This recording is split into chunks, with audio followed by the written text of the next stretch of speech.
Hello again and welcome back to another one. And today we have a couple of topics to cover, from one that shows the biggest hip-hop projects of 2024 in the United States that continues the streak of Em and Kendrick having quite the year in 2024, and we'll expand on this in a moment. Today we also have a report that shows the lifetime numbers for Em's projects from release till date. And for some context, we have a report to compare it to that dates back to 5 years ago that shows some mind-blowing growth for the rapper that proves hip-hop media, along with some talking heads, were legitimately pushing what qualifies as propaganda against the rapper. And we got proof that breaks this down, which we'll get to in a moment. And today we also have what shows Games Manager Whack 100 out here giving credit to Drake for not only boosting Kendrick Lamar's career at the beginning, but he also gave Drake credit for Kendrick's Rebirth. And I'll be looking forward to your thoughts on his breakdown later in the comment section, as this sparked heated debates on social media. And today we'll be starting with a report of the biggest hip-hop albums in the United States in 2024, and boy,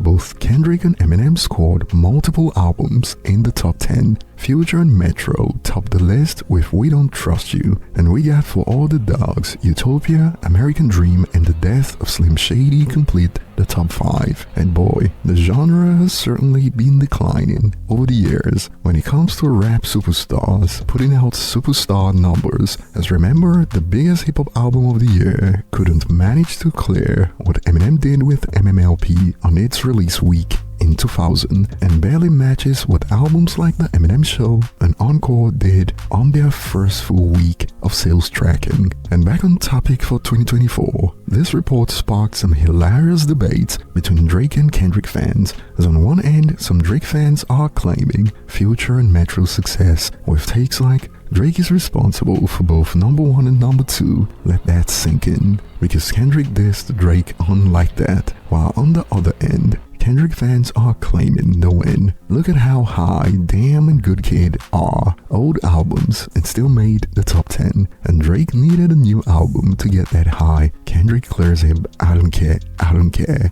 And speaking on Curtain Call, nearly clearing 1 million units in 2024 alone, a user expanded. Honestly, Curtain Call with 974,000 is wild. Love to see that. And like we predicted years ago, it is on track to become the best-selling hip-hop album of all time, even overtaking the Eminem Show and MMLP at this rate when it comes to RIAA certifications in the United States. And I'd say it is on track to 20 times platinum in the US. And moving on, we got an interesting report about Eminem's career totals till date, according to Chartmaster's global estimates. And of course, these figures were rounded up. For instance, the Eminem Show is at 39.96 million sold globally. That was rounded up to 40 million in this report. And we thought now's a great time to compare these figures to 5 years ago in 2019 to see how some of the classics have aged. And check it out compared to figures from July 2019 that show some mind-blowing numbers over this period. For Slim Shady LP to Kamikaze that was released at the time in 2019, and it shows the Eminem Show lead the way with 8.16 million units sold. Since then, MMLP comes in at second with 5.2 million units sold, Recovery with 4.73 million sold,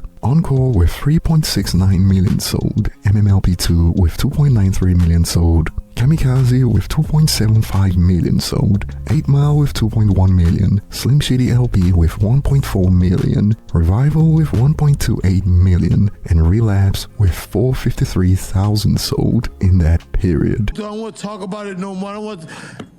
Come on, man. You think this shit is cool? Nah, man. Ooh.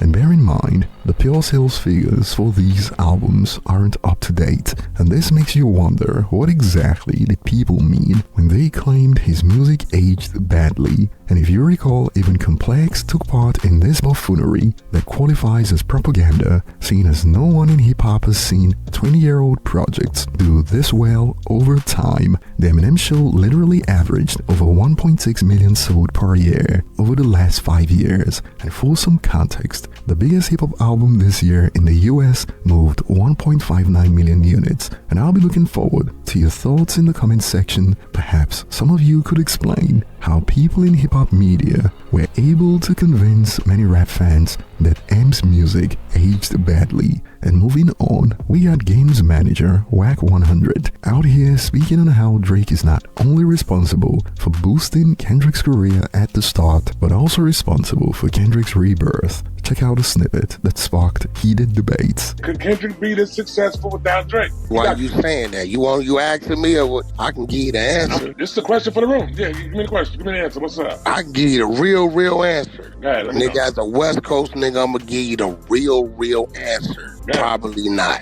Okay, that's what I'm trying to tell you. I ain't gonna lie, Wack. I thought I'ma tell you why. With the California bias, you a real nigga for saying that. I'ma Real tell you nigga why. act- No, but I'm gonna cousin. tell you why. What? Because after when he dropped his first album, it only did 20,000 units. Drake took him on his first world tour, which he wasn't supposed to be there. So now you standing in Coliseums with the biggest nigga in rap at the time. That definitely positioned him. After that comes all the commercial music at Interscope. From that, okay, let's fast forward. Popularity and all that is piggyback from that. So the other things he's doing that's coming his way was fueled by that. All right, he had a break. 2-3 summers he took off, dropped the album. People really wasn't tripping. He departs from Bring it to TDE. right now. Bring it to right This is now. what I'm doing. This is what I'm doing. I'm doing it. Let me cook. Listen. He takes 3-4 summers off, departs from TDE, drops the album, does half the numbers he did on his previous album, and then the next boost is the Drake diss. The Drake beef. So either way it go, that Drake factor, it counts for the initial and it counts for the rebirth. Now the work he put in to be who he was is him. But when you take those two factors out, things change. Man, Kendrick would have been the same Kendrick with or without Drake. Nah, but see, that's not true, bro. That's not true. Now listen, brother. Hey, brother, you talking to a nigga, hold on, bro. You talking to the nigga that put him on stage in New York for his first time. Like, you talking to him. So that shit you talking about is when you came to be a fan after the nigga didn't let him out on his world tour and became popular. You saying niggas fan? Yeah, you talking to, you know what I'm saying? Like, listen, the question came about because of this stuff. My man Dean came through and said that Kendrick just did 1 billion streams on Spotify. So I came back around and said, yo, so it was a question. I said, yo, would he be as successful without this Drake, you know what I'm saying, beefing like that though? No, it definitely would. What's going on right now, he would not be, if you take the Drake battle out, he would not be doing it. So why do we care when it's only a part of the story, though? He would not be doing it. He is part of the story. He ain't part of the story. It's only a part of the story. It don't matter. How is he not part of the story? He's part of the story. That's what I'm saying. So is the next release gonna be as successful, you think, Craze? The next release gonna be as successful, you feel? The next what? The next release that he makes. The next release about to lie. But we'll know that because he's definitely gonna release a whole nother project. And this sparked split reactions as expected, with takes like freaking idiots acting as if Kendrick doesn't have an album on the top 200 Billboard for 12 years, a Pulitzer, 17 Grammys. Tired of freaking clowns acting like Kendrick is some random underground unknown artist. While on the other end, we got this. Bro, if everyone was honest with themselves,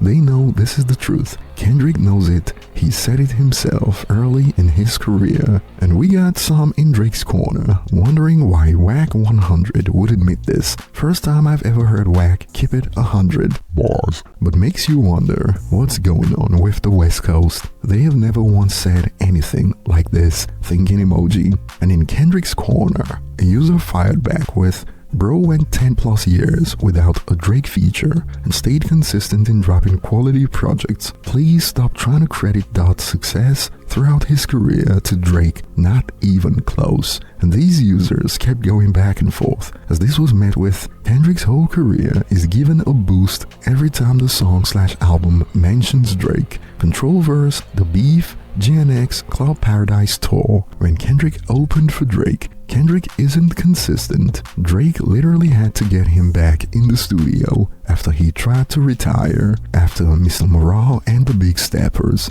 But over to you guys, what are your thoughts on Wack 100's analysis about Drake boosting Kendrick at the beginning of his career and right now? Tell us below. Thanks for watching and see you on the next one.